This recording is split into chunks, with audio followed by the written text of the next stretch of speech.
Estamos de volta e no próximo bloco vamos continuar conversando com o angiologista Dr. Luiz Cláudio Lima Cruz. E como falei no bloco anterior, esta entrevista está sendo reprisada seguindo as orientações das autoridades sanitárias. Doutor, a gente estava falando de tromboflebites e também de trombose. Já falamos o que difere uma da outra, e os sintomas são iguais ou são diferentes? São diferentes, são totalmente diferentes. A trombose venosa profunda, você tem um edema importante da perna, você não consegue pisar, é uma dor, a palpação. E as tromboflebites não, elas são bem superficiais, ela é um vermelhidão, uma dor, a sensibilidade também, a palpação. E através de um ultrassom, um Doppler venoso, você consegue diferenciar uma da outra. Recentemente nós tivemos em São Paulo o caso do prefeito Bruno Covas. Ele deu entrada no Albert Einstein, um sírio-libanês, com uma tromboflebite. Esse foi o diagnóstico dele, e uma trombose profunda. Só que a partir daí foram buscar outra investigação e descobriram que a causa daquilo era um CA na cárdia, que é no estômago. Então, por trás, às vezes, dessas patologias, trombose, da tromboflebite, nós devemos sim investigar outras doenças, e geralmente as neoplasias, ou uma doença no sangue, que são as hemofilias, as trombofilias, e às vezes ela nos dá, ela indica um sinal que possa haver uma doença por trás daquilo. O uso de um anticoncepcional pode causar, o uso de hormônios que alguns fisiculturistas abrem mão, podem também causar. Então temos que ter cuidado, temos que ter atenção, e além da causa da morte, né? Nós tivemos o caso do Marcos Paulo, que saindo daqui de um voo de Manaus, indo para o Rio de Janeiro, ele tinha uma trombose assintomática, chegou no aeroporto, ele causou uma tromboembolia, levando ele ao óbito. Por isso a importância.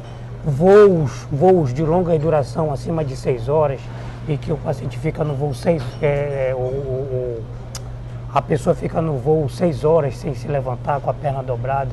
Nós temos a chamada trombose do viajante, que ultimamente tem sido muito frequente em nossos consultórios.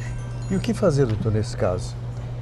O que eu oriento é deambular, se movimentar a cada 2 horas, o uso de meia elástica, de acordo com a sua compressão, que é medida em milímetro de mercúrio. Às vezes abrir mão de algum tipo de medicamento para melhorar a circulação e evitar o sedentarismo. Gente, vamos falar agora de sintomas. Vamos primeiro com a tromboflebite, depois a gente fala sobre as tromboses. Certo. Tromboflebite, quais são os sintomas? O sintoma é aquilo que eu havia falado, né? Que são o vermelhidão, a pessoa sente o vermelhão na pele. Começa com isso? Começa com isso, com o vermelhidão. Ela sente o vermelhão na pele. Pode se confundir com aquela famosa erisipela que eles falam no passado? Você não é do seu tempo isso? A erisipela, ela pega toda a pele. E a flebite não, ela pega só um caminho, ela segue o caminho da veia. Ela vai pegar o caminho da veia. Ela é migratória. Então é perfeitamente diferenciado. E quando você tem uma tromboflebite no braço e nas pernas, geralmente ela é sinal de neoplasia, que chama-se a síndrome de Trousseau. É um tumor no duodeno, é um tumor na cabeça de pâncreas. Pode investigar que você vai encontrar algo. Mas graças a Deus é raro. É só uma questão de informação. E as tromboses? As tromboses geralmente acontecem na gravidez. Por quê? Por causa do uso da progesterona, por causa do aumento da progesterona na pós-gestacional. E em alguns casos devido ao uso de alguns anticoncepcionais.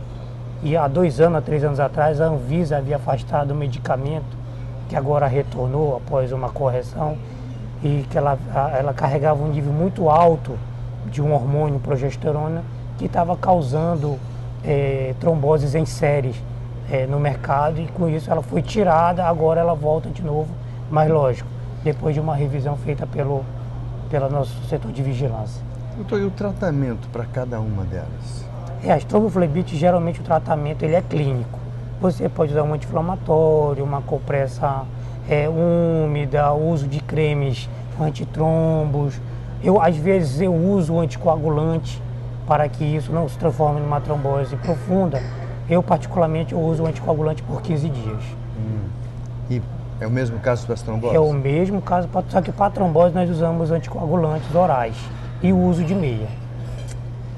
Gente, lembro mais uma vez para vocês que o Dr. Luiz Cláudio Lima Cruz, uma excelente entrevista, diga-se de passagem, aliás, uma entrevista, uma consulta que você está levando de graça aí, entendeu? Tem o seu consultório no ICEAM, lá no segundo andar, sala 203 e 206, no Milênio. Telefone 98419-0903. Então, vamos continuando por aqui. Assim, a nível de precaução, doutor, o que pode ser feito para evitar essas doenças? A nível de precaução... Tanto a trombo como a trombose. A trombose. Com relação à tromboflebite, às vezes as causas, se não for por trauma, se ele não for portador de trombofilia, se ele não for portador de nenhum tipo dessas patologias, a gente sempre orienta o uso de meias e medicações flebotônicos. Não é hereditário isso, não? Não, a tromboflebite não é hereditária, nem a trombose. Nem a trombose. E qual é o fator que desenvolve, doutor, uma tromboflebite ou uma trombose? O senhor já colocou, mas eu queria mais detalhes. Tromboflebite, trauma, aí você vai injetar algum medicamento na veia e que esse medicamento ele é irritativo, como os contrastes, às vezes uma punção de forma traumática, ela pode causar inflamação nessa veia. Se você tiver uma doença chamada trombofilia, que é doença no sangue, pode causar uma alteração da coagulação e da parede do vaso. Se você tiver uma neoplasia, uma doença, ela pode causar doença do vaso. Então, geralmente, quando é alguma meio externo ou interno que cause alteração inflamatória no endotélio, que é a parede interna do vaso. A mesma coisa é para a trombose. Mesma coisa, mesmo tratamento. Então a preocupação. Agora, doutor, comumente a gente vê, principalmente nas mulheres, esse inchaço nas pernas, inchaço no tornozelo, e às vezes nem sempre a pessoa. Na gravidez é comum se ver. E às vezes a gente percebe mulheres com o tornozelo inchado. O que é preocupante quando aparece isso? O edema, que é o chamado popularmente inchaço, edema, ele pode estar relacionado àqueles que fazem uso de antihipertensivo.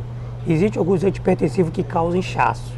Alodipino, o cavardilol, a losartana. Se você olhar a bula, vai estar lá, angioedema, efeitos colaterais. A outra causa é mulheres que têm mioma, que tem o útero aumentado, ele pode comprimir aqui a rede pélvica. Na pelve você tem uma rede venosa muito grande, que quando você tem uma massa, ela comprime, causando edema, é uma das causas. Alteração hormonal, o nível de progesterona muito alto, pode causar edema nas pernas. O uso de concepcional pode causar edema nas pernas. E geralmente são esses os fatores mais importantes que a gente faz com que a gente raciocine para esses edemas. Em final, gente, o que você tem que fazer? Que nós temos que fazer? Isso é primordial para nossas vidas. Nós temos que ter uma alimentação. Eu não gosto dessa palavra saudável, porque nós caminhamos para tudo que não é saudável. A nossa alimentação está cada dia mais industrializada, cada dia mais com sabores e aromatizantes que não são naturais. Então, nós precisamos fazer o máximo uma alimentação regrada, nós temos que ter uma atividade física, isso é imprescindível para qualquer um. Não é dizer assim, sou cardíaco, não posso ter uma atividade física. Pode, todo mundo pode fazer. Bom, isso vai ser assunto para um outro programa. Doutor, isto é Manaus e este é o profissional que a gente conheceu e que louva e que, graças a Deus, a gente começa a fazer parte da sua amizade, porque esse espaço é para pessoas do bem, é para pessoas que trazem informações, é para pessoa que está preocupado com a qualidade de vida do nosso semelhante. Muito obrigado pela gentileza de estar conosco e também